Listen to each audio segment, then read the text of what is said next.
Selamat siang semuanya. Yang terhormat Bapak Gugun Gumilar PhD selaku Wakil Direktur Voice of Istiqlal.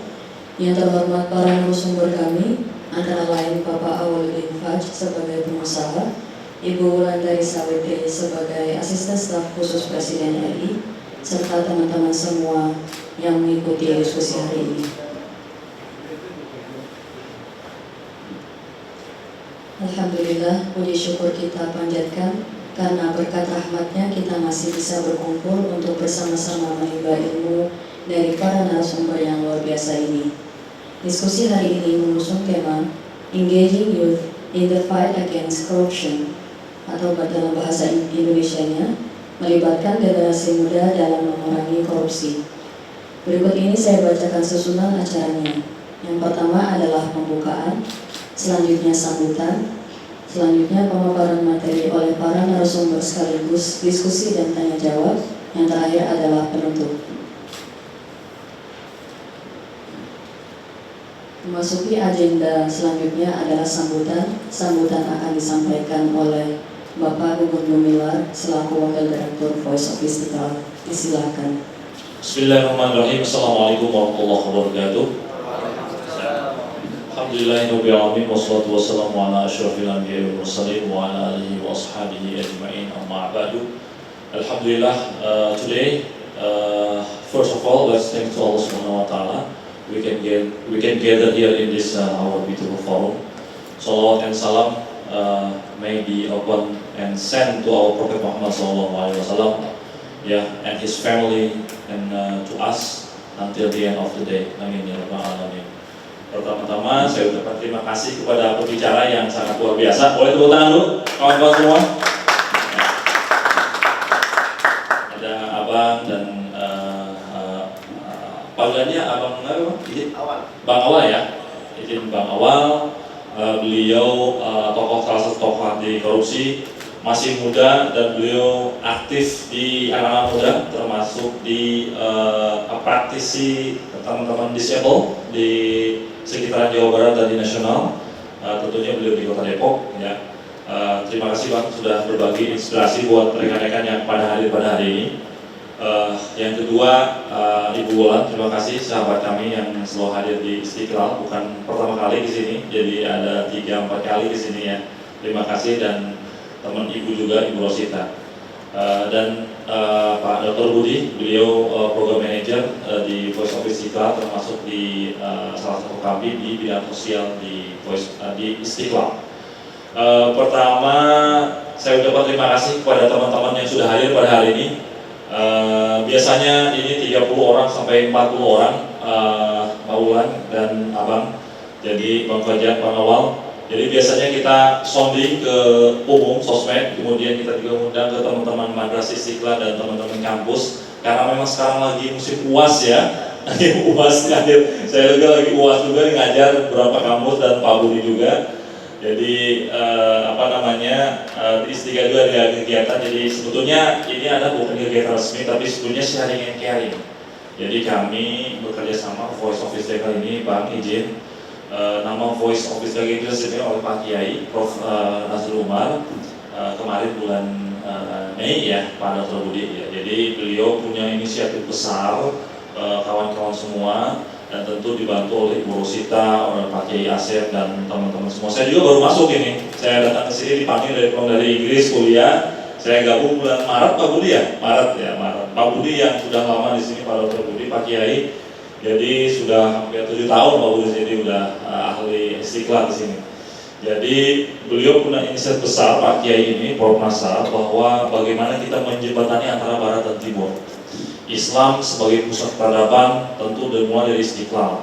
Kita menjembatani antara Istiqlal dengan dunia internasional, termasuk dengan Amerika, dengan Barat, Timur Tengah, dan Indonesia. Tentu kita banyak sangat sekali potensi. Bukan hanya kita sebagai the center of excellence, Islamic excellence, ya, pusat studi keislaman di Indonesia dan terpusat di Istiqlal, tapi juga kita sebagai pusat peradaban. Nah, tentu ini sangat luar biasa dari beliau, Voice of Istiqlal ini. Baru pertama American Corner atau American Space sebetulnya ini pertama Bang di masjid di seluruh dunia hanya di Istiqlal. Jadi jangan orang boleh tepuk tangan dong. Nah, jadi kita ada markas sebetulnya. Jadi kita telah mengimbangi antara barat dan timur bang. Tentu ada yang pro, ada yang kontra, wajar lah. Nama juga di dunia ini kan. Jadi apalagi sekarang lagi isu hangat antara Amerika dan Timur Tengah ya, saudara-saudara kita di Palestina. Jadi kita harus mendukung dan kemudian kita juga harus balance antara barat dan timur. Dan kemudian sahabat-sahabat semua, salah satu visi misi yang lainnya adalah bagaimana kita mempromosikan religious tolerance and moderation. Jadi membumikan moderasi beragama dan toleransi. Ini sangat penting tentu dengan visi misi Pak Presiden Jokowi dan Pak Kiai Ma'ruf sebagai Wakil Presiden. Tentu Kementerian Agama dan Masjid Negara ini, Masjid Istiqlal punya visi misi spirit, yaitu bagaimana kita mendorong anak-anak muda khususnya bisa mempromosikan religious tolerance dan moderation. Ini sangat penting sekali. Apalagi isunya sekarang lagi sedang hangat ya, isu agama, isu community development, isu toleransi, religious freedom. Ini adalah makanan sehari-hari. Karena apa? Kita sebagai negara terbesar di dunia, bagaimana how we can play a role in the world Muslim and in West. Jadi bagaimana kita bisa berperan di dunia Islam dan di dunia Barat ya teman-teman semua. Kemudian yang selanjutnya, visi selanjutnya adalah bagaimana kita di sini sebagai pusat pendidikan ya. Kita akan mulai pusat pendidikan di sini adalah pusat training untuk bahasa Inggris Bu Bulan dan Bang Fajar. Jadi kita sudah mulai dan di-approve oleh Kedutaan Amerika. Jadi teman-teman yang mau belajar bahasa Inggris nanti kita akan buka lagi kapan? Pak? Januari ya, Januari. Jadi tolong follow Voice of Istiqlal ya, dan follow US Embassy dan Masjid Istiqlal. Itu banyak sekali kegiatan pendidikan. Nah, terutama kami di sini Bu Bulan dan Bang Fajar itu ada training bahasa Inggris. Ya, kita fokus anak-anak muda ini bagaimana bisa fokus di pendidikan bahasa Inggris, TOEFL-nya, conversation-nya gratis, nggak dipungut biaya, dan nanti akan ada graduation-nya, dikasih sertifikat. Nah, oleh karena itu rekan-rekan semua manfaatkan ini Voice of Istiqlal bukan untuk Istiqlal tapi untuk umat, ya untuk umat. Jadi kita jangkarnya pendidikan Islam. Tentu selain ada NU Muhammadiyah dan MUI dan lain sebagainya, kampus-kampus Islam, tentu Istiqlal menjadi berperan penting dalam mempromosikan pendidikan Islam dan bahasa Inggris. Nah, jadi silakan teman-teman, nanti ada pahala di sini yang setiap hari standby ya di sini. Nah, itu pahala di belakang. Kemudian yang selanjutnya kita ada International Library Journal di sini, Bu Bulan dan Fajar. Jadi tiap hari di sini kita bisa mengakses buku-buku seluruh dunia online. Jadi masuk ke American Library, kemudian nanti passwordnya tinggal minta ke Pahala dan ke Mas Adam. Jadi setiap hari Pak di sini Bang. Jadi manfaatkan aja ini, kalau Bulan punya komunitas, kemudian Abang punya komunitas, mau berkunjung termasuk kolaborasi ya, Abang ada NGO, Mbak juga ada NGO, LSM, kita kolaborasi, ini punya umat ya, punya umat. Jadi kita bisa senang hati untuk mengisi satu sama lain di sini. Untuk kunjungan ya boleh di sini. Jadi setiap hari kita open ini untuk teman-teman anak muda khususnya. Jadi bagaimana teman-teman bisa belajar, dibuka kita dari pagi sampai sore, jam 9 sampai jam 4 sore. Ini silakan manfaatkan oleh teman-teman ya. Jadi jangan ragu, jangan malu untuk berkunjung ke Voice of Istiqlal ya. Mungkin yang terakhir saya ingin mengucapkan selamat ya berdiskusi kita semua. Jadi saya senang teman-teman ada diskusi bulanan. Sebetulnya diskusi bulanan bulan Bang Fajar. Jadi yang ide gagasannya bagaimana kita ada halakoh lah istilahnya kalau bahasa gitu kan, bahasa Spanyol ada halakoh al-iqtisadiyah, al-halakoh Islamiyah, apa aja bebas, ada ekonomi, sosial, politik, budaya. Nah hari ini adalah anti korupsi. Jadi kita ada sharing dan caring bersama teman-teman semua. Temanya adalah anti korupsi.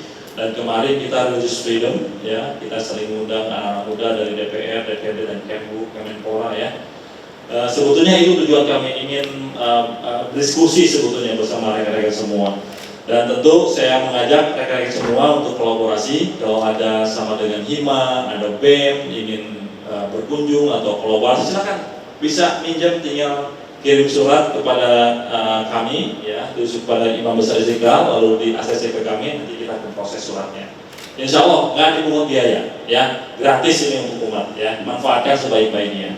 Mungkin itu Bapak Ibu semua, rekan-rekan semua yang bisa disampaikan. Mudah-mudahan diskusi kali ini sharing and caring bisa berbagi dengan kawan kita semua, bermanfaat untuk kita semua. Terima kasih Bang Awal, Bu Ulan atas waktunya, dan terakhir, wassalamualaikum warahmatullahi wabarakatuh. Assalamualaikum warahmatullahi wabarakatuh. Oke, welcome, ahlan wa sahlan. Mestinya pakai bahasa Inggris juga ya, karena di ruangan Voice of Istiqlal Internasional. Tapi saya anggap sudah diwakili tadi oleh Bapak Wakil Direktur. Jadi acara kita ini santai sebetulnya, kita cuma ngobrol-ngobrol ya. Jadi nggak ada patron yang harus kita patuhi bagaimananya. Saya justru lebih menikmati suasana kita menjalin silaturahim ini. Jadi ini kan bukan teori, kita udah ketemu, tinggal besok nih gimana setelah ini kita punya kegiatan lanjutan. Ya, bukan kebetulan kita ketemu di akhir tahun, ya. Bisa jadi tahun depan kita punya acara bersama antara rekan Awal dan Mbak Ulan ya, yang hadir di sini. Hari ini mungkin jadi narasumber kita, tapi bisa jadi juga di kegiatan yang mendatang akan mengundang kita bersama-sama berkegiatan di ruangan ini. Ya. Dan jangan khawatir, kalaupun sepertinya jumlah peserta hanya sekitar 5.000 orang hari ini, tapi insya Allah kehadiran kita di tempat ini akan memberi aura positif bagi pergerakan di ruang ini nantinya. Karena walaupun kita berada di salah satu titik di Indonesia hari ini, tapi apa yang kita kerjakan ini terpantau sampai di Washington DC. Ya. Percaya nggak percaya, nanti lihat aja. Jadi nama Bang Awal sama Bang Ulan ini udah ada di DC. Kalau ada urusan ke sana gampang. Oke, untuk mengawali diskusi ini kita awali dengan membaca Al-Basmalah. Bismillahirrahmanirrahim. Diskusi kali ini kita mengambil tema internasional yang diperingati pada tanggal 10 Desember kemarin, yaitu mengenai hak asasi manusia dan anti corruption, masalah gitu. Jadi kita ambil tema Engaging Youths in the Fight Against Corruption. Akan berbicara pada kesempatan hari ini.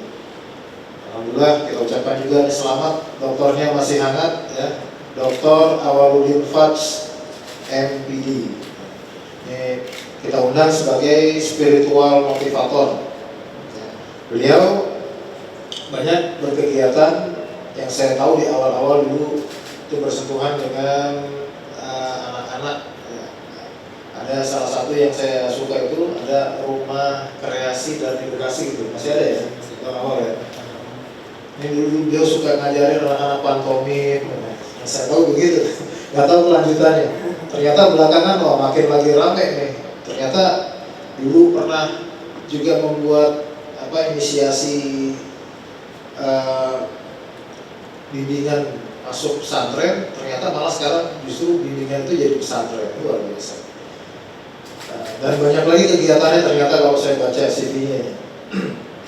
Dan Mbak Ulan kita undang sebagai asisten staf khusus Presiden Republik Indonesia. Ini beliau Wulandari Sawitri JWSPSI MM. Nanti kita minta untuk berbicara tentang perspektif Pak Ulan tentang korupsi gitu ya, seperti apa. Dan karena kita anggap semua yang hadir di sini memang kalangan anak muda, semoga bisa nanti memberikan influence yang positif bagi teman-teman muda di luar sana. Sekali lagi, teman-teman yang hadir di sini bisa juga nanti suatu saat menjadi bicara di depan juga, ya, apapun bidangnya. Dan tadi seperti yang disampaikan oleh Bapak Wakil Direktur Voice of Istiqlal, ini memang inisiasi yang sangat awal, walaupun tidak bisa dibilang prematur juga, tetapi memang harus dimulai semua tahapannya. Dan kami sangat mengharapkan kerjasama dengan para teman-teman di jejaring komunitas apapun agar keberadaan Voice of Physical ini makin bisa dirasakan manfaatnya untuk kita semua. Oke, ini dari pembicara ada yang akan disampaikan lewat slide atau apa? Nggak ada ya, langsung aja. Oke, ini kira-kira udah discuss apa? Wah, kalau namanya Pak Awal, Karena awal. namanya Awal dulu ya. Saya paling akhir, Pak. Iya. Monggo, Pak. Ya, ini dengan izin dari Mbak Bulan, saya persilakan dulu Dr. Aurel Fajz, MPD, untuk memberikan paparannya. Tafadhal masykuran. Terima kasih Bang Budi. Bismillahirrahmanirrahim. Assalamualaikum warahmatullahi wabarakatuh. Yang kami hormati Bang Teguh ya, Bang Gugun ya. Yang kami hormati ini dengan Pak siapa ya? Oh ya, Pak Ustadz Ahmad, ya, Pak Bulan, Pak Budi ya, dan rekan-rekan sahabat tercinta dari pergerakan pesantren modern dan terkait Magung. Suatu syukuran hari ini kita bisa bermuajah karena ini minallah ya. Tidak ada angin, tidak ada hujan, tapi Allah menggerakkan. Dan qadarullah juga saya ketemu dengan Mbak Ulan, dan Mbak Ulan ini juga sama bergerak di anak-anak konsen yang anak spesial, dan ini saling terkait dan terikat ya. Semoga nanti ada kolaborasi yang luar biasa, bagaimana kita bisa peduli dan care kepada siapapun, karena kita hadir di dunia ini untuk rahmatan lil alamin. Syukur alhamdulillah kita bisa bertemu di tempat yang insya Allah penuh dengan barakah, dan semoga setiap langkah kita dihitung jariah. Karena kalau seandainya niat kita untuk belajar, semoga Allah mudahkan kita menuju surga yang kelak. Amin ya rabbal alamin. Salawat serta salam senantiasa kita curahkan kepada baginda Nabi Muhammad SAW, dan senantiasa kita membacanya di setiap sholat kita, walaupun tidak pernah bertatap muka, tapi kita berharap suatu saat nanti kita bersama baginda Nabi, dan insya Allah kita semua mendapatkan syafaatul uzma dari baginda Nabi Muhammad SAW. Amin amin ya rabbal alamin. Ini temanya menarik ya. Bagaimana seorang generasi muda dilibatkan dengan pencegahan gerakan anti korupsi. Saya teringat di 2013-14 ketika itu komunitas ilustrasi mendapatkan duta anti korupsi untuk masuk ke sekolah-sekolah dengan mengedukasi dengan pantomim, bagaimana memberikan daya tarik kepada anak-anak. Kalau berbicara korupsi ini, kita senantiasa diberikan tontonan yang banyak istighfarnya.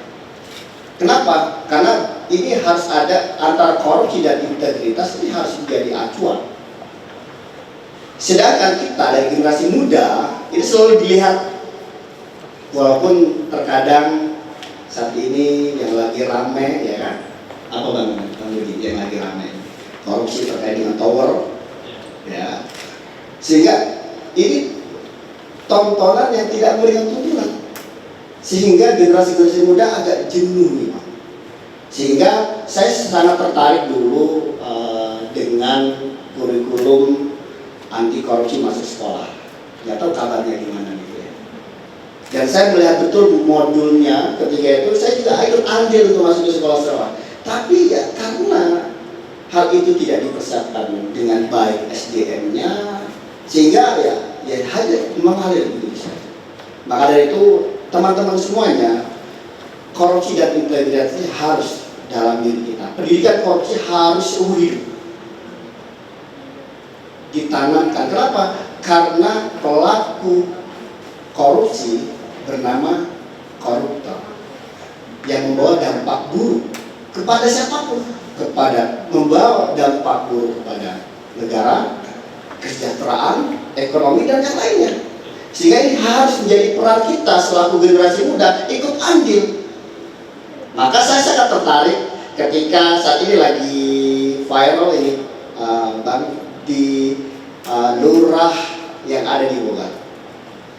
Nah, ini kan perannya ya. Kenapa? Karena era kita selaku generasi muda itu era digitalisasi harus dimanfaatkan. Sehingga pelaku pelanggaran korupsi itu bisa langsung terlaporkan. Sehingga apa? Hal yang harus dilakukan ada dua. Yang pertama adalah tindakan. Dan yang kedua adalah pencegahan. Tinggal bagaimana tindakan kita atau tindakan pemerintah terkait pelaku korupsi ini memberikan efek jera. Walaupun kemarin cukup menarik ini terkait dengan debat terkait dengan korupsi, ini luar biasa. Ada salah satu paslon memberikan hukuman yang seberat-beratnya, menyita seluruh aset dan dikirimkan ke Nusa Kambangan. Nah, ini ada efek jera, ini luar biasa ya. Dan yang kita tunggu adalah tindakan yang betul-betul harus ke akar-akarnya, sehingga ini tidak terjadi lagi. Kalau seandainya masih terjadi, ya saya yakin ya, di era seterusnya akan terjadi kegiatan-kegiatan korupsi yang selalu menjadi tuntunan masyarakat dan tuntunan generasi muda. Sehingga yang saya khawatirkan adalah ada pemikiran skeptis dari generasi muda, lebih enak pejabat, korupsi banyak duit. Nah, ini kan generasi instan nanti. Nah, ini yang kita khawatirkan. Maka dari itu, dengan program ini sangat luar biasa. Bagaimana kita selaku generasi muda ikut andil, itu berperan dalam pencegahan korupsi dimanapun itu, di semua sektor. Maka teman-teman semuanya, tindakan dan pencegahan ini harus kita lakukan. Dan yang lebih penting ini, karena emang bapak-bapak ini yang generasi belum nikah dan sisa akan mau menikah, tindakan korupsi itu harus dari dini, sejak dini. Saya selalu mengatakan, saya berkeluarga, saya punya di rumah, saya selalu seperti ini sama istri saya. Biasanya di bulan habis Lebaran, anak itu pasti dapat angpau, betul nggak? Dapat THR, betul nggak teman-teman ya? Ya kan? Yang sering terjadi adalah ketika anaknya dapat THR, uang itu serta-merta milik siapa? Rata-rata milik orang tuanya, ya kan? Sehingga yang terpakai Udah dikorupsi itu. ini sudah hal ini sudah sejak ini. Makanya saya selalu bilang sama istri saya, uang anak itu apa? Sehingga anak saya yang 3 itu ada Syahid, Syamil, Syafiq. Syahid itu dari sekarang umur 9 tahun, dari yang dia dapat THR dari mbak sama kak tante sama neneknya, dia sudah punya 11 gram. Samil itu setiap Ramadan itu dikasih, saya bilang, Mil, uang 1 juta dibelikan ke emas 1 gram. Yang pertama sudah punya 11 gram, yang kedua sudah punya 7 gram, yang baru 2 tahun dia sudah punya 5 gram. Dan ini adalah pendidikan edukasi. Dan ketika kita meminjam, saya selalu bilang nih, Mas Syahid, Abi mau pinjam emasnya boleh. Buat apa? Kebutuhan untuk usaha. Saya pinjam. Saya ambil 10 gram, ya kita jual, mengembalikannya pakai apa? Ya pakai emas yang serupa. Inilah pendidikan edukasi sejak dini bagi kita selaku orang. Kenapa? Karena itu adalah integritas kita selaku orang tua. Yang sering terjadi ini Bapak dan Ibu, yang sering terjadi adalah anak itu sebagai sasaran utama ketika di bulan Ramadan habis Lebaran. Itu kenapa? Karena dia akan mendapatkan THR yang banyak sehingga wah makan bakso ini. Sehingga ketika kita habis pulang dari kakeknya, saya bilang, Kak saya tadi sama abah dikasih sekian, sama mama dikasih sekian. Kira-kira sekarang habis ini kita makan bakso, kira-kira siapa yang traktir?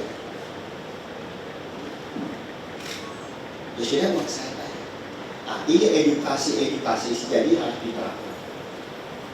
Ya mungkin sah-sah saja karena orang tua kan ya. Kalau nggak bagi orang, Mas itu kan sah-sah saja karena hak anak juga hak orang tua. Tapi ini bagian dari edukasi. Bahkan saya bilang, Mas Syahid sudah punya 11 gram, masuk ke pesantren Gontor itu hampir 7 jutaan. Berarti masih ada surplus nih. Berarti nanti biaya daftar ulang ke Gontor pakai uang tabungannya. Ini bagian dari edukasi kasus korupsi. Maka dari itu ini bagian ini yang mas ini yang akan jadi bapak insya Allah, ya kan ya. Nah ini edukasi seperti itu harus dilakukan. Ya. Seberat apapun pendidikan korupsi itu harus diumur. Saya selalu bilang kalau bukan haknya tidak boleh diambil. Kalau kamu mau minta sesuatu bilang dulu ya, edukasi.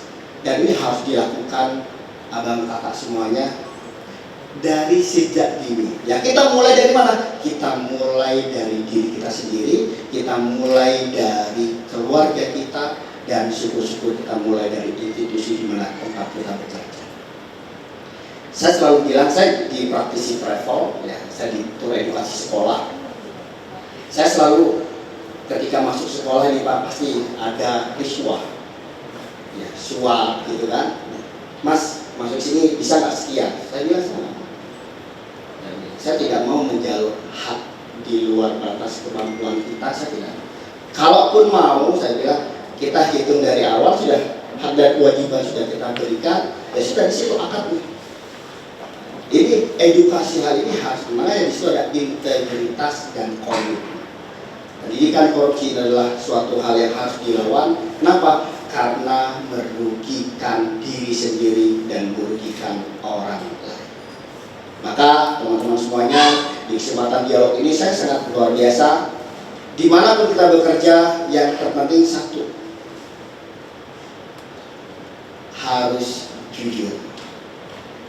Kenapa? Karena ini teladan yang sudah dicontohkan oleh baginda Nabi Muhammad SAW. Ketika beliau menjadi saudagar, menjadi entrepreneur, dan dijuluki sebagai Al-Amin. Nah, korupsi kan anti ketidakjujuran, membohongi. Maka dari itu saya berharap ada satu ungkapan yang menarik bulannya. Mas Awal, saya mengajukan angka di sekian nih, nah, itu masih ada sisa sekian. Tapi saya pakai, saya bilang disampaikan saja. Yang penting adalah transparansi. Karena itu edukasi ini ya, walaupun mohon maaf nih Bapak dan Ibu semuanya, walaupun orang kita berpikir tidak ada yang melihat, tapi hakikatnya Allah Maha melihat. Dan setiap apa yang kita lakukan suatu saat nanti kelak akan dimintai pertanggungjawaban. Maka dalam hal ini kami ingin mengajak peran pemuda untuk bisa mengkritisi, bisa melihat, bisa menyiarkan ketika ada aksi-aksi terkait dengan di pemerintah dan yang lainnya, harus sigap dan harus menginformasikan agar hal itu tidak terjadi. Ada satu kasus di 2013 ya. Mungkin kalau masalah birokrasi mungkin Mbak Bulan pasti tahu ya, ketika itu kita dapat dana alokasi sekolah dan itu sudah diambil berapa persen itu Pak. Sehingga ketika itu hal ini sudah menjadi hal yang biasa, tapi jangan jadikan hal yang biasa, tapi ini harus dilawan. Kenapa? Karena kasus korupsi itu merugikan bangsa, merugikan kesejahteraan, dan merugikan kesejahteraan masyarakat pada umumnya. Maka dari itu katakan tidak pada korupsi. Ini tagline-nya Partai Biru ketika itu. Ya. Tapi hal ini sesuatu yang harus kita lakukan teman-teman semuanya, bahwa PR kita masih banyak, tugas kita masih banyak, peran kita generasi muda juga harus masih banyak. Maka dalam melawan hal ini kita harus melakukan tindakan, ya tentunya tindakan ini berbasis dengan hukum, dan yang kedua adalah pencegahan. Kenapa kita harus mampu mencegah agar itu tidak terjadi? Dan saya sangat setuju bagaimana pelaku koruptor di negeri ini diberikan hukum yang sedahsyat-dahsyatnya sehingga memberikan efek jerah. Walaupun terkadang ada satu juga yang hilang, entah tahu kemana gitu kan. Tapi ya dinamika di kita ini. Maka itu generasi-generasi yang ada di sini, ya semoga suatu saat nanti ada yang dari dulu di sini adalah ketua KPK, ya, yang bisa mewarnai, ya.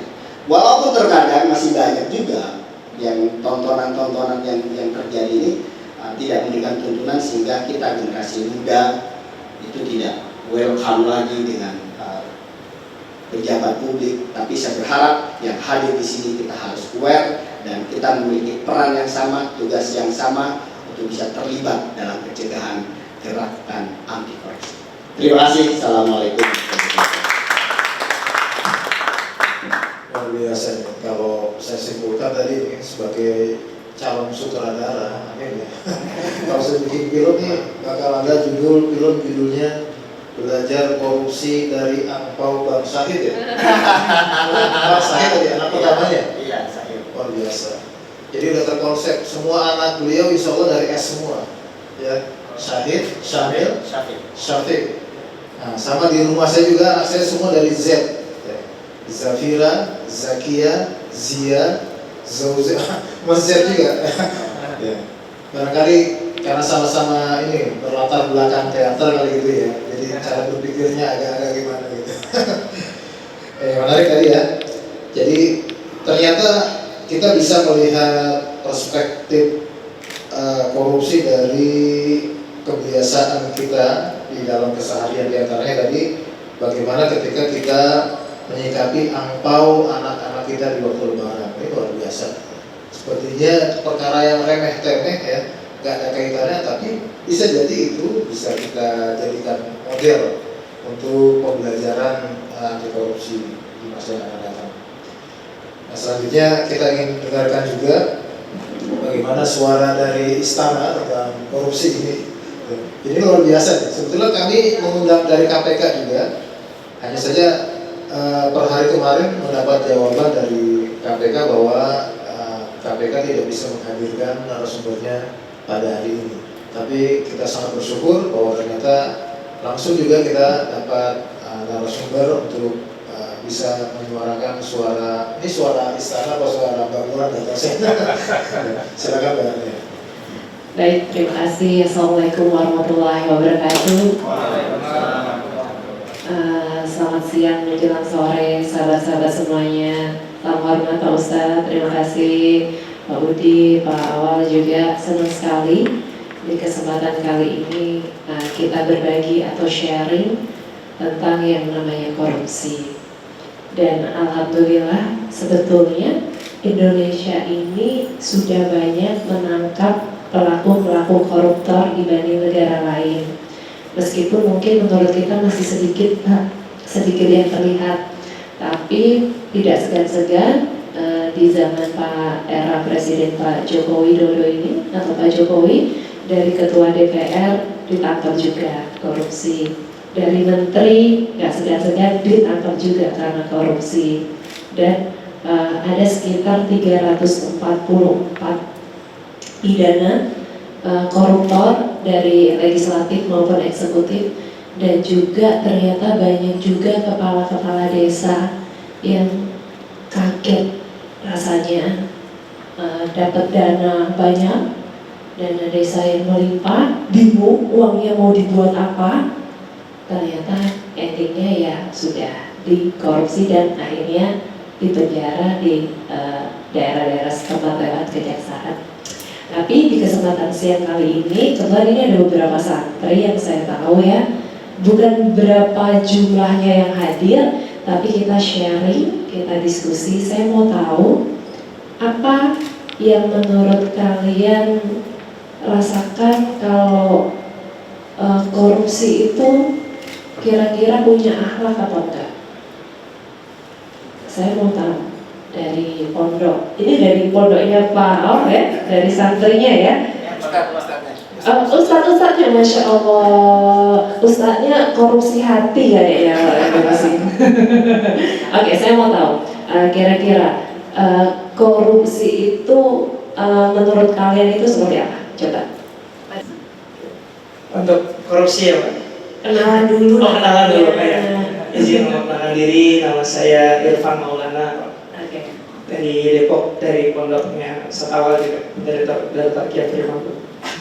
Untuk pendapat saya mengenai korupsi, jujur sangat banyak di korupsi ini ya di luar dari akhlak yang baik ya Pak, otomatis pasti itu. Dan juga tentu merugikan yang merugikan masyarakat, merugikan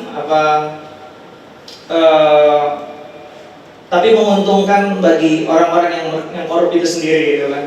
Nah, tadi hanya menguntungkan sebagian pihak saja, tapi merugikan banyak orang dan juga mengorbankan, ya seperti kita mungkin banyak melihat kasus di Indonesia, bahkan sampai dulu mungkin sempat dengar beritanya yang korupsi Al-Quran ya kan di di Kementerian Agama itu.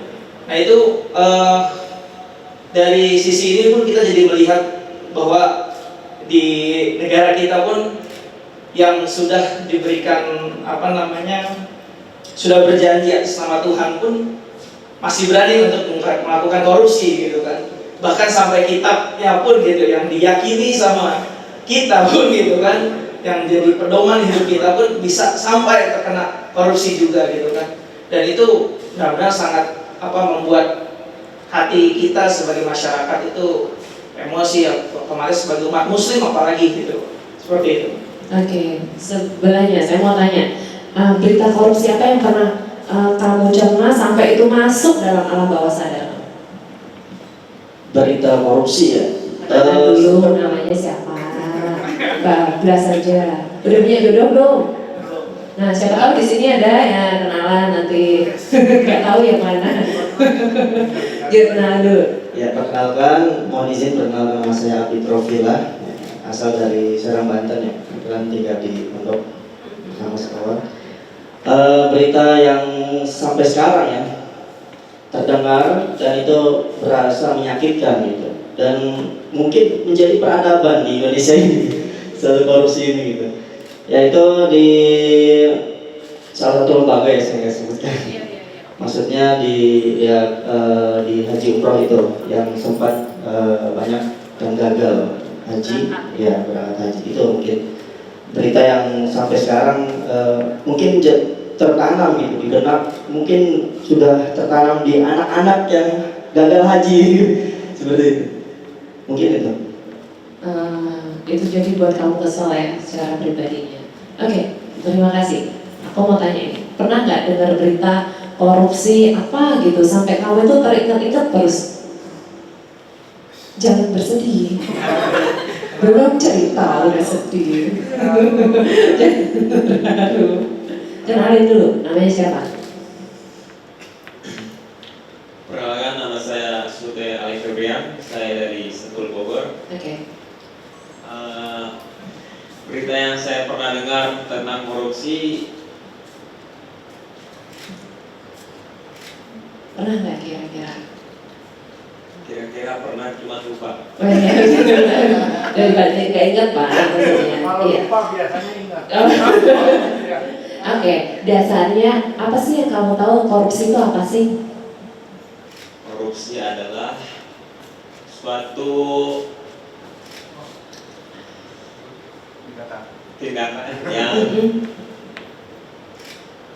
menguntungkan bagi sendiri dan merugikan orang lain dengan ketidakjujuran. Oke, kira-kira kamu tertarik nggak buat korupsi?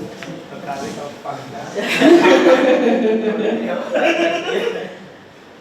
Tertarik nggak? Tidak, Kenapa? karena itu adalah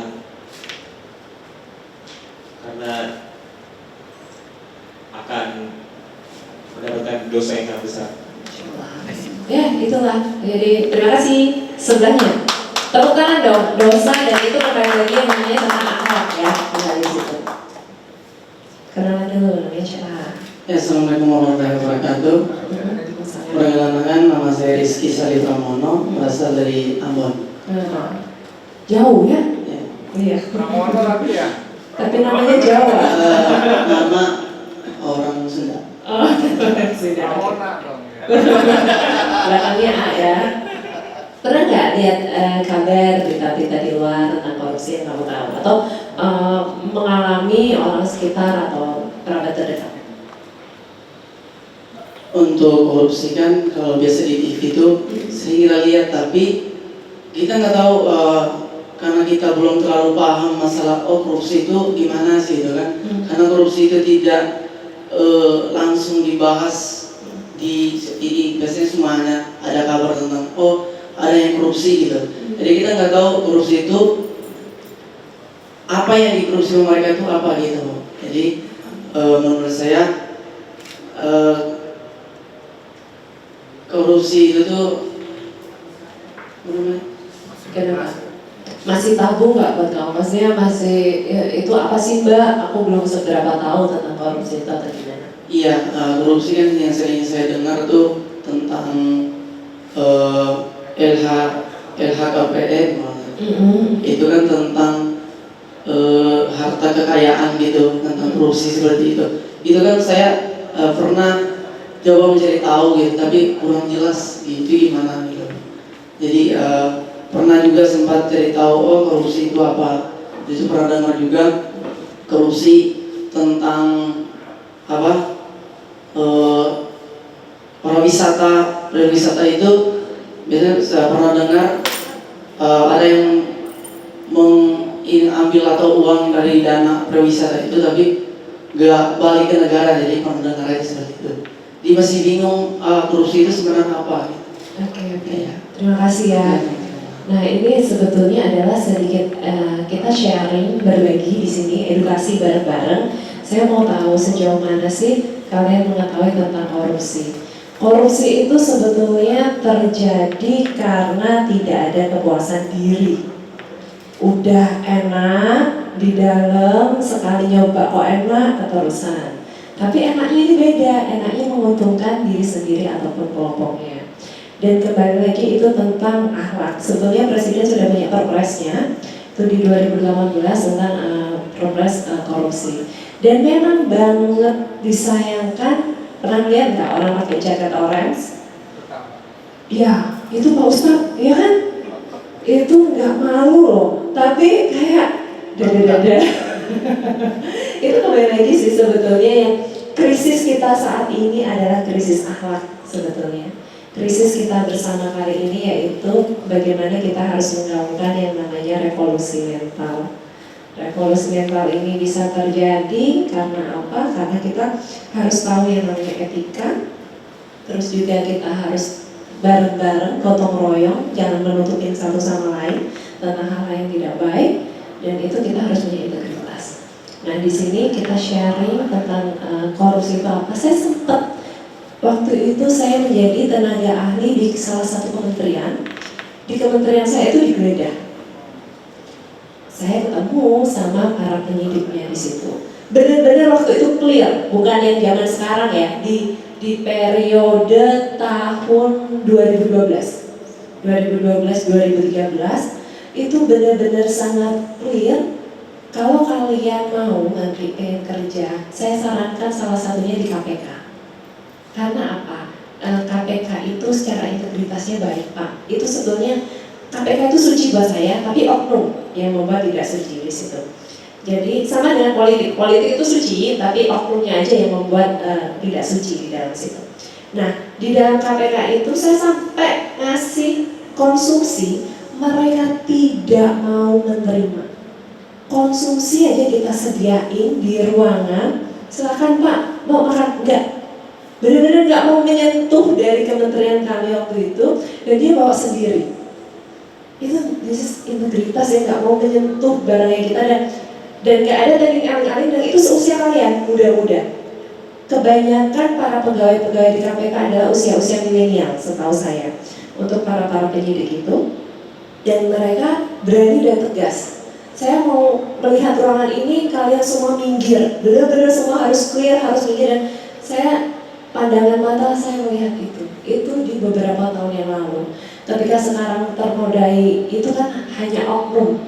Sekali lagi itu oknum, bukan besarnya kantor KPK itu, dan di dalamnya itu wow sekali. Wow dalam arti saya pernah masuk di dalam kantor KPK itu, barang-barang, kendaraan, motor, apa yang itu ada di dalam situ dan dilelang. Jadi sebetulnya aparat itu sudah melakukan semaksimal mungkin. Jadi semuanya disita dan betul harusnya benar-benar dinolkan, dizerokan atau dimiskinkan. Tapi itu kita terlalu luas kalau melihat itu. Sebetulnya itu kembali kepada kita, kepada kesadaran masing-masing. Dan selama di pemerintah mencoba semaksimal mungkin untuk memberantas yang namanya korupsi. Tapi memang itu tidak mudah, tidak gampang, dan sekali kedip itu hilang. Semua berproses, semua punya cara-caranya, tinggal kita yang nanti penerus itu kalian.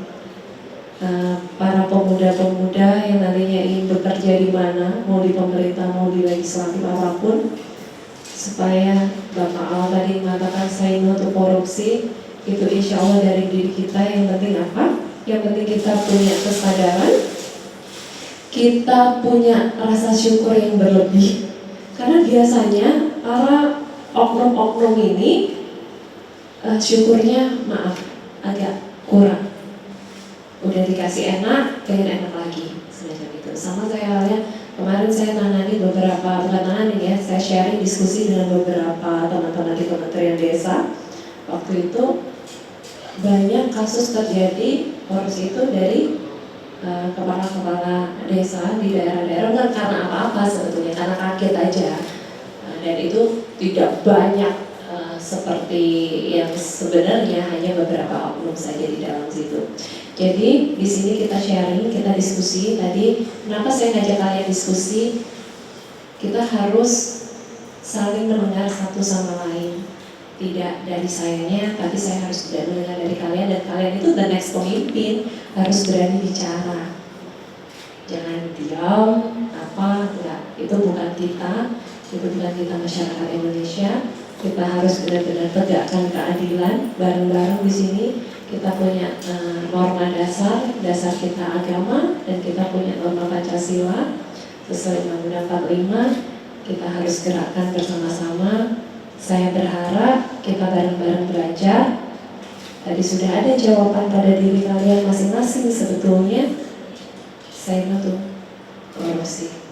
Mbak, kalau seumpama korupsi lain apa? Korupsi itu materi aja enggak. Korupsi itu bukan cuma uang. Korupsi waktu pernah nggak? Ini aja hal yang kecil.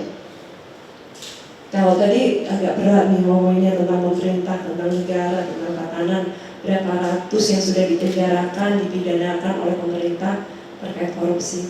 Sekarang korupsi itu bukan hanya materi, korupsi salah satunya adalah waktu. Meminimalkan itu, kita nggak punya korupsi itu. Jadi kembali ke diri kita belajar pada diri kita, supaya kita tidak mengkorupsi dari diri kita sendiri. Mungkin itu dari saya. Terima kasih. Wassalamualaikum warahmatullahi wabarakatuh.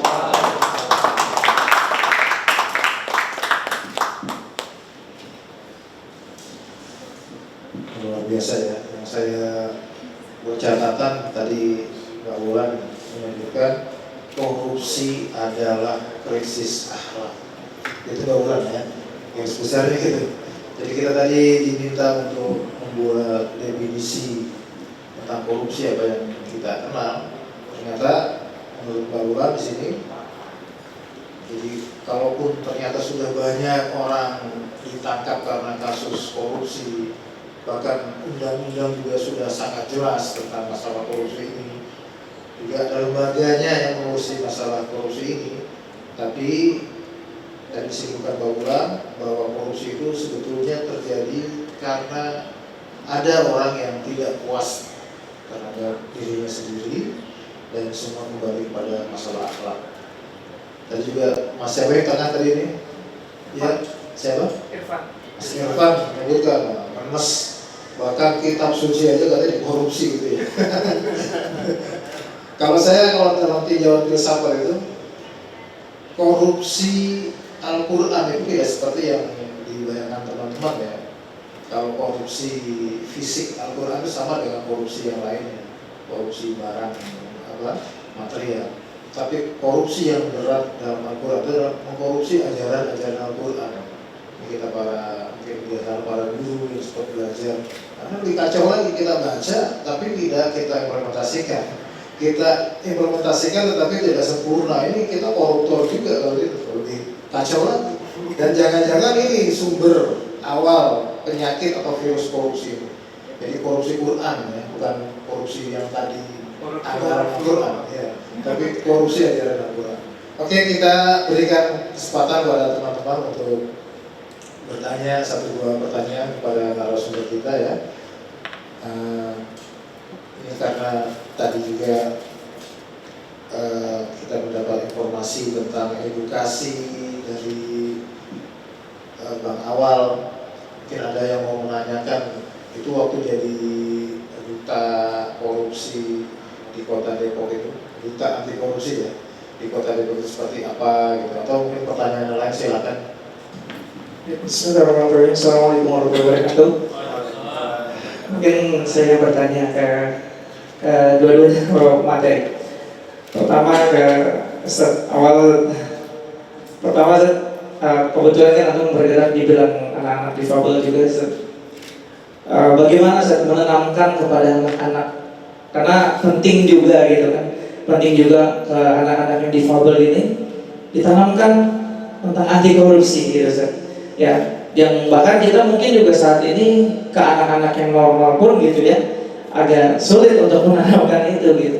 Dan bagaimana ketika diarahkan ke anak-anak yang difabel, yang anak-anak itu pun belum tentu mereka ketika mereka dewasa mereka tidak sukses atau tidak menjabat di pemerintahan dan sebagainya gitu kan. Dan itu menurut saya pribadi sangat penting, dan bagaimana cara menanamkan kepada mereka seperti itu. Itu buat Ustaz Awal. Dan yang kedua untuk materi kedua, pertama sebagaimana kita ketahui bahwa korupsi di negara kita ini memang sudah mendarah daging mungkin ya. Dari awal sejarah pun saya pernah mendengar di zaman penjajahan di Belanda itu yang namanya kerja rodi. Yang kerja rodi itu kan sebenarnya sudah diberikan kepada pemimpin daerahnya, tapi tidak diberikan kepada masyarakat ketika di zaman itu, ya kan? Maka dari Indonesia belum merdeka pun mungkin kita sudah ada korupsi gitu kan, sudah ada korupsi, dan sampai ke saat ini gitu. Dan saya mungkin sering melihat di Facebook atau di TikTok sampai ada statusnya itu seperti ini korupsi 1 miliar misalnya, nanti masuk penjara, bayar polisinya 500 juta, bayar ini 300 juta, oh masih sisa gitu kan. Sampai ada kata-kata yang seperti itu gitu kan, yang membuat ya sebagaimana kita ketahui bahwa ya di TikTok, Facebook, YouTube yang bermain itu anak-anak muda juga gitu kan, sampai ada berpikir seperti itu tertanam dalam otak mereka mungkin gitu kan, sampai membuat status-status yang seperti itu gitu. Berarti kan itu membuktikan bahwa oh enak ya korupsi gitu kan, oh jadi pemimpin ini bisa korupsi segini ya gitu kan. Nah itu kan membuktikan bahwa belum tertanam anti korupsi dalam diri mereka gitu kan, sampai ada lelucon-lelucon yang seperti itu gitu. Mungkin kalau menurut saya pribadi dikarenakan ya tadi hukuman-hukuman yang terlihat belum setimpal kepada mereka gitu. Dan pertanyaannya adalah bagaimana apakah bisa gitu kan itu hukuman-hukuman seperti itu terlihat di media, terlihat kepada anak-anak muda bahwa ini loh yang yang dikorupsi, yang mengkorupsi ini dimiskinkan sampai miskin gitu kan. Tapi kan yang terlihat di media ada yang dimasukkan penjara, tapi penjaranya elit gitu kan, penjaranya bagus gitu kan. Nah, apakah bisa seperti itu gitu Pak? Itu diperlihatkan bahwa ini loh hukumannya seperti ini gitu, merugikan dan sebagainya. Seperti itu Pak. Terima kasih.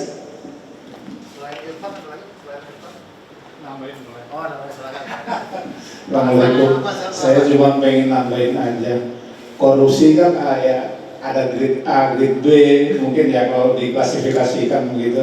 Hukuman juga begitu. Kalau yang grade A semuanya triliun plus 1 triliun atas begitu, udah langsung hukum mati begitu, tanpa amnesti begitu.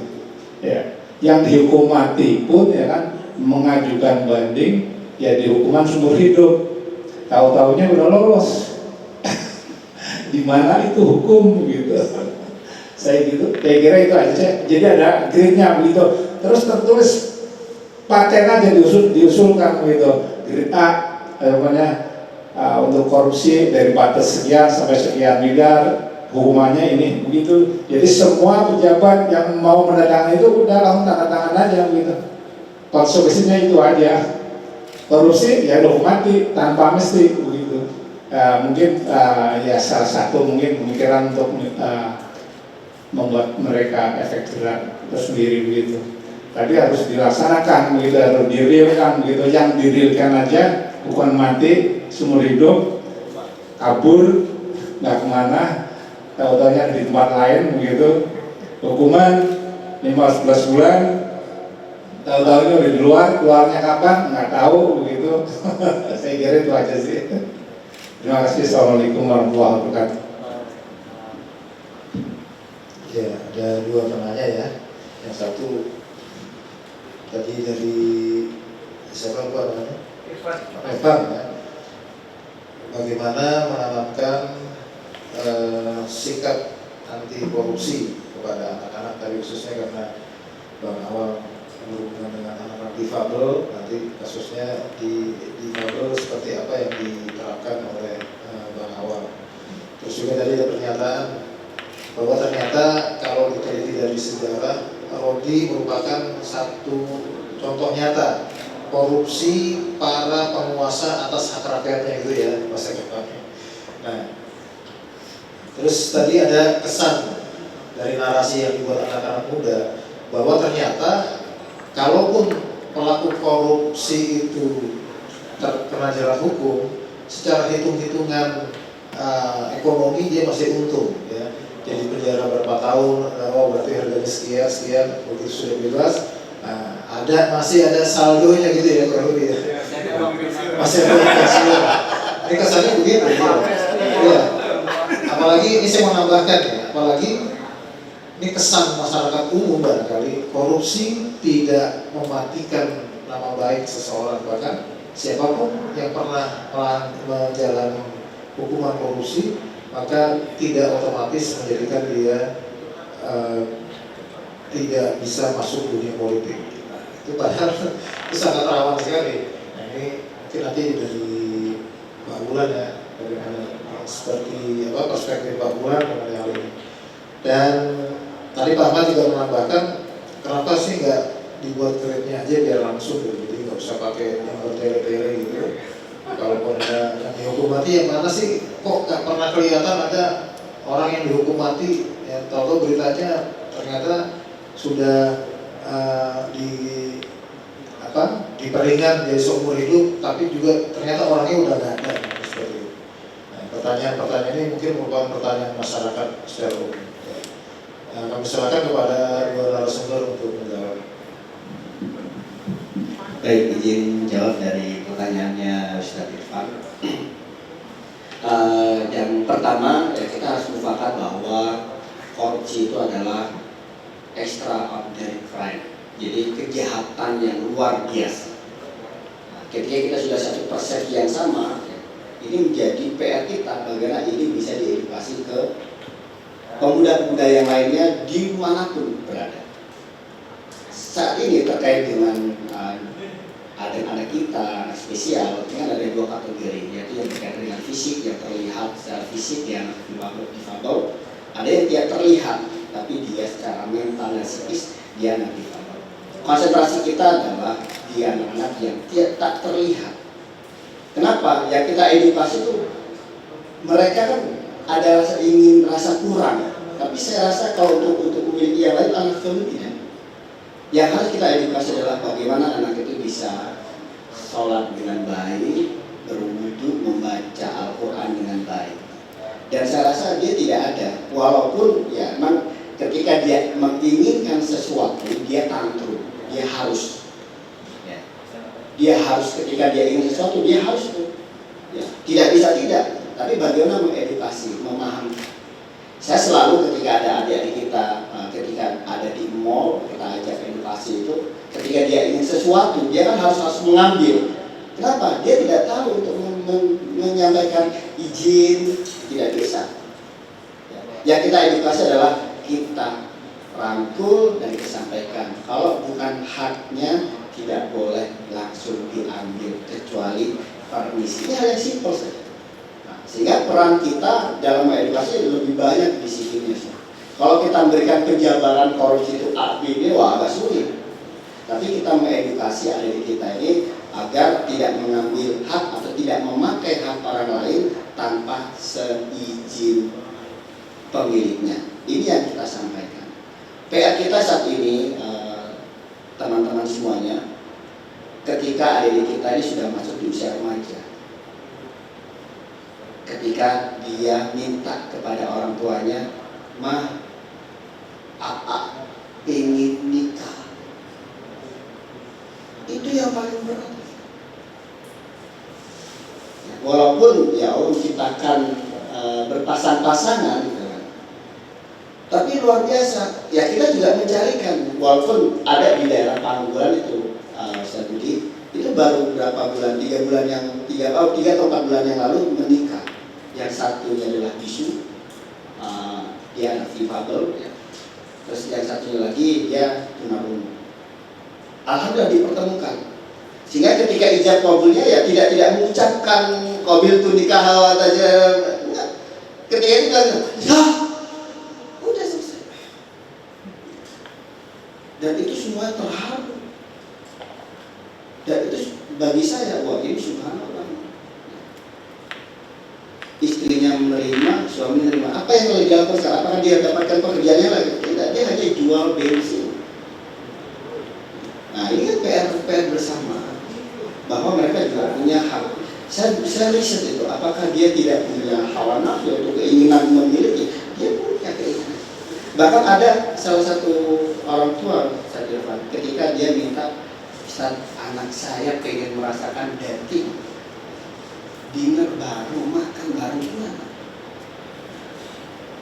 Karena ada rasa suka juga dengan yang kedua. Kalau seandainya dia suka dengan mungkin dengan Bang Irfan gitu, ketika dia suka pasti mereka mikir-mikir kan, masa sih saya harus terima itu? Ketidakmauan orang yang kita menerima mereka apa adanya itu juga jadi problem. Maka yang kita edukasi dengan anti korupsi adalah bagaimana dia tidak memakai hak yang bukan haknya, dan tentunya ini jadi bersama. Maka saya tertarik ini edukasi terkait dengan adik-adik kita yang spesial itu juga memberikan ruang yang sama, atau adik-adik kita sejak ini memberikan edukasi terkait dengan gerakan anti korupsi. Ya. Saya juga tertarik banget itu ketika dulu ada kurikulum anti korupsi itu masuk ke sekolah. Tapi kayaknya sekarang udah kabarnya sudah tidak ada. Dan padahal bukunya tuh wah itu edukatif sekali. Itu ada gambar dan yang lain. Mungkin SDM kita yang kita siapkan betul-betul sehingga bisa menjelaskan hal itu. Terkadang saya selalu mengatakan, pasti kita pernah melakukan korupsi. Ketika disuruh sama orang tua kita, "Nak, beli bawang 20.000, ada sisa, habis." Pernah kayak gitu? Pernah pastinya, ya kan? Kita beli bawang harganya 12.000, sisa 8.000, kita dengan alasan tadi udah beli es, beli ini, habis gitu kan. Padahal bawangnya ada di sana. Itu kan kasus korupsi juga kalau dihitung. Secara tafsiran itu nggak boleh. Ya. Atau suap dan yang lain itu bagaimana? Karena penjabaran korupsi banyak. Jadi buat kita, tugas kita dalam mengedukasi anak spesial adalah mengedukasi, memahamkan ya, walaupun tidak secara harfiah ya, secara istilah mana korupsi itu sendiri, tapi setidaknya mereka tahu ketika bukan haknya itu bukan haknya. Ketika itu milik orang lain, maka izin itu lebih baik. Tapi tidak bisa. Karena apa? Karena kalau ada kemarin waktu ada kegiatan lomba mewarnai, itu ada anak yang bukan anak spesial bawa balon, ya kan? Ketika dia tahu itu balon langsung diambil, ya kan? Dia nangis, akhirnya apa ya? Betul-betul kan gitu. Terus kita rangkul dan kita edukasi, yang bukan dikembalikan, yang bukan haknya dikembalikan. Apakah lantas dia mau? Ya enggak. Dia harus betul-betul, kecuali kita jadi figur dia. Bahkan ada satu teacher di situ, ketika dia mau menggambar, dia cuma minta satu. Nah, ya maunya di samping saya kalau tidak jelas kan. Jadi dia harus ada di sampingnya, ya dia kalau dia nggak mau dia akan menggambar. Ya itulah dinamika dalam mendampingi anak spesial, dan saya tertarik di anak spesial. Ya semoga kepedulian saya mengantarkan saya ke pintunya surganya Allah. Kenapa? Karena mereka sudah dapat tiket surga, kitanya belum nih. Kenapa? Karena dari segi otak kan sudah tidak normal. Kan yang akan diminta ketahui adalah yang berakal, itu maksudnya.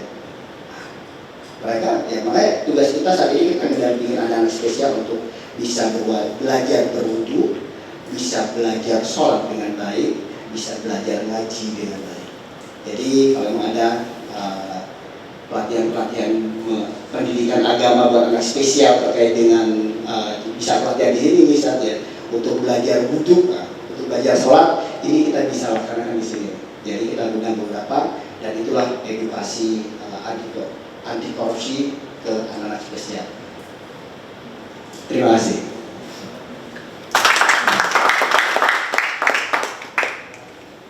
Jadi mungkin ini Mbak Ulan ya, tadi terkait dengan pertanyaan selanjutnya, silakan.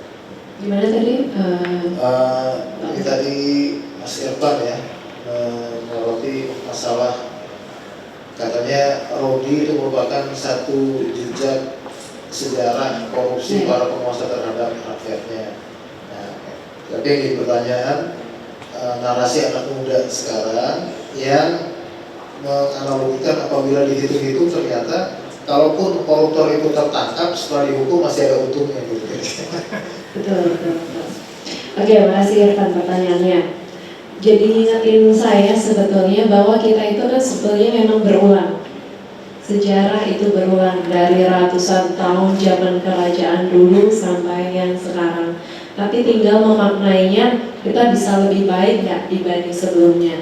Mungkin dari bahasa berbeda ya, nggak sama dulu Rodi dia diambil jerih payahnya tapi tidak diberikan hasil yang baik atau kompensasi yang real yang bagus gitu. Sekarang dengan tingkat korupsi, benar banget yang dikatakan Pak Al tadi, sebetulnya edukasi tentang korupsi ini harus kita gaungkan kembali lewat pelajar-pelajar, lewat mahasiswa, karena kita menyongsong yang namanya Indonesia Emas di 2045.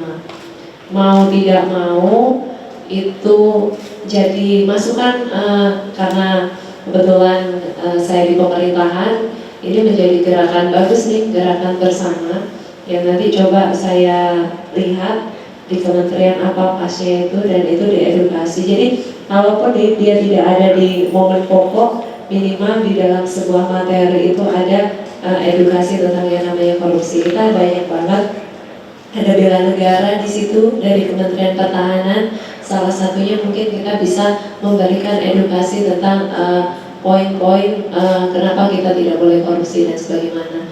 Tapi yang paling urgent, paling penting adalah buat teman-teman pelajar ini, kalau kita melihat mau mahasiswa mau pelajar, jarang banget yang mengedukasi tentang katakan tidak untuk korupsi.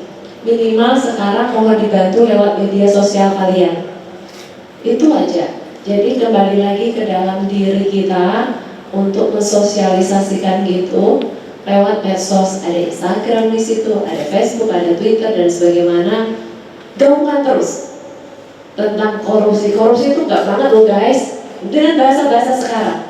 Nah di situ jadi orang lain melihatnya, wah kok udah mulai ya orang ngomongin tentang hal ini, karena maaf ya kan banyak ditutup itu. Kalau ada 1-2 orang yang menggaungkan itu, pasti banyak orang akan lebih tahu itu. Apalagi di Instagram itu kita ngebatin apa aja di situ, tiba-tiba karena sudah canggihnya kita sekarang, kita lihat Instagram yang kita lihat pemberitaan yang sedang kita batin. Jadi sekarang itu sebenarnya semua sudah sangat canggih teknologi yang ada. Dan kalau tentang Pak Ustadz tadi menyampaikan tentang korupsi itu ada grade-nya, A, B, C-nya, itu memang ada. Dan itu sebenarnya di Mahkamah Agung tahun 2020 itu ada ketentuan koruptor yang dihukum mati. Itu insya Allah kalau saya tidak salah mereka yang melakukan korupsi 100 miliar. Terus korupsi yang berhubungan dengan sosial, jadi mengkorupsi dana bansos dan Al-Quran atau apa itu sebenarnya sudah ada aturannya, tapi kayaknya kita belum nemu nih yang korupsi sampai hitungan 100 M ini siapa yang itu bisa dihukum pidana mati. Dan mungkin sejauh ini belum terlihat yang dengan nominal itu. Saya juga belum tahu itu, nanti kita update. Juga lah, jangan sampai negara kita seperti itu.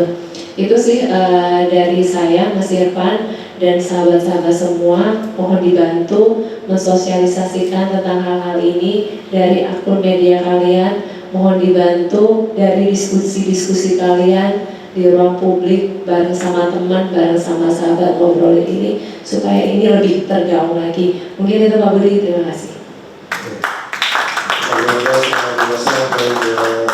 Narasumber kita, ya, semoga dengan acara kita ini nanti Mbak Ulan ngasih kisi-kisi dari istana sana, ada kegiatan yang bisa kita akses gitu ya, termasuk yang bisa dikerjakan oleh kita semua, komunitas anak-anak muda di sini ya.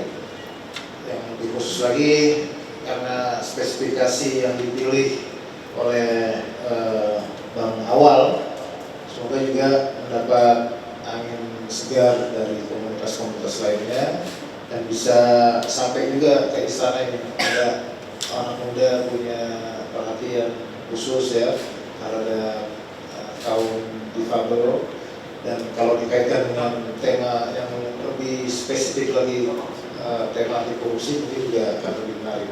Dan sekali lagi kami di Voice of Istiqlal selalu membuka kesempatan untuk kita berinteraksi, berdialog, dan membuat program. Jadi kita harapkan pertemuan kita hari ini bukan pertemuan yang pertama, tetapi justru dari sini kita akan membuat satu proyek. Ya gitu Bang Awal ya. Ya, semoga Mbak Ulan bisa memfasilitasi kita semua ya. Karena kalau hanya di Istiqlal, hanya di Voice ya seperti ini saja. Oke, kita tidak membuat kesimpulan khusus pada kesempatan kali ini. Intinya tadi pesan dari sana kita diminta untuk terus menyuarakan anti korupsi ini di medsos-medsos yang kita miliki. Kita buat ini mendengung di setiap telinga generasi muda kita, karena bagaimanapun juga frekuensi, vibrasi dan energi itu sesuatu yang berkaitan. Maka mari kita keluarkan frekuensi anti korupsi kita vibrasikan untuk menjadi energi Indonesia Emas di tahun 2045. Saja kita akhiri diskusi kita pada kesempatan sore hari ini. Subhanakallahumma wa bihamdika asyhadu an la ilaha illa anta astaghfiruka wa atubu ilaik. Saya selaku moderator di acara ini mohon maaf atas segala kekurangannya, dan kami ucapkan sekali lagi terima kasih kepada para narasumber dan seluruh peserta yang hadir pada kesempatan hari ini.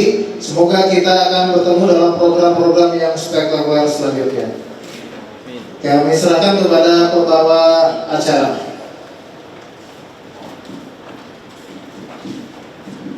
Terima kasih Pak Budi, dan terima kasih untuk para narasumber. Ini sangat luar biasa yang membahas tentang anti korupsi. Alhamdulillah kita telah sampai di penghujung acara. Terima kasih banyak kepada narasumber, moderator, serta para peserta yang telah menyimak acara ini dari awal sampai akhir. Semoga banyak ilmu yang didapat untuk diaplikasikan dalam kehidupan sehari-hari. Oh ya, jangan lupa untuk memfollow Voice of Istiqlal Facebooknya dan Instagramnya. Saya mewakili panitia yang bertugas menyampaikan mohon maaf atas salah kata dan perbuatan. Akhir kata, terima kasih. Wassalamualaikum warahmatullahi wabarakatuh. Sekarang ada sesi foto bersama narasumber. Silakan maju ke depan. Saya punya bikisan nih, ada bolpen dari istana buat yang hadir di sini. Siapa tahu nanti ke depan kalian bisa kerja di dalam situ. Jadi ingat, istana itu tempatnya abdi negara, pengabdian dan dharma gitu. Jadi kalau ada yang mau kayak gitu, itu bukan istananya tapi oknumnya.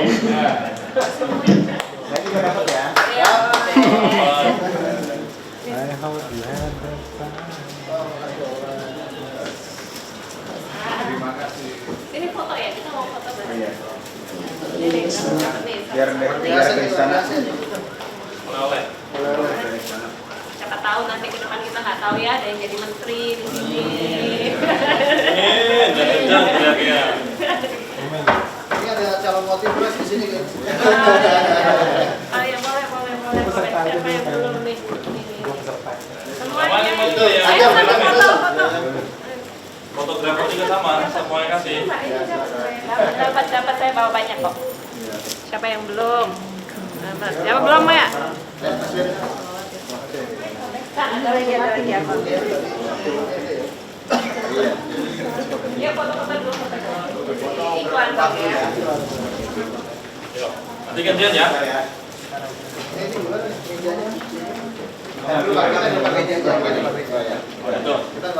Foto bersama langsung aja.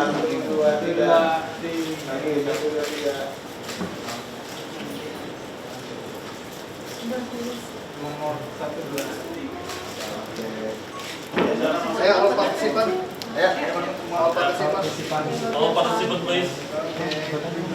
Ayo apa? Nih, coba. Alah, masuk Siti. Boleh sambil dokter juga saya. Ada masuk. Peserta dulu ya. Masuk kamu kan? Sini aja. Mas kasih aja waktunya ke Mas Ipan.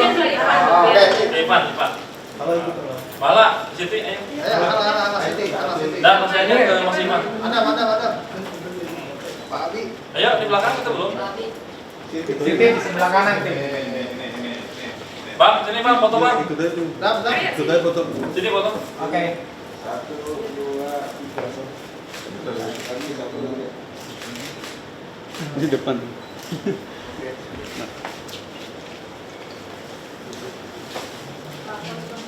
Oke, sini.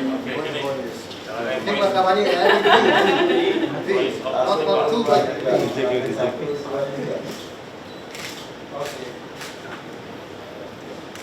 Dah. Mantap. Siapa yang belum dapat tadi ya? Ikut foto. Udah dapat. Kita kenapa nggak ikut? Udah banyak. Makasih. Tuh di belakang satu. Itu siapa? Jam. Udah dapat. Depan. Ponsel tuh nggak ada.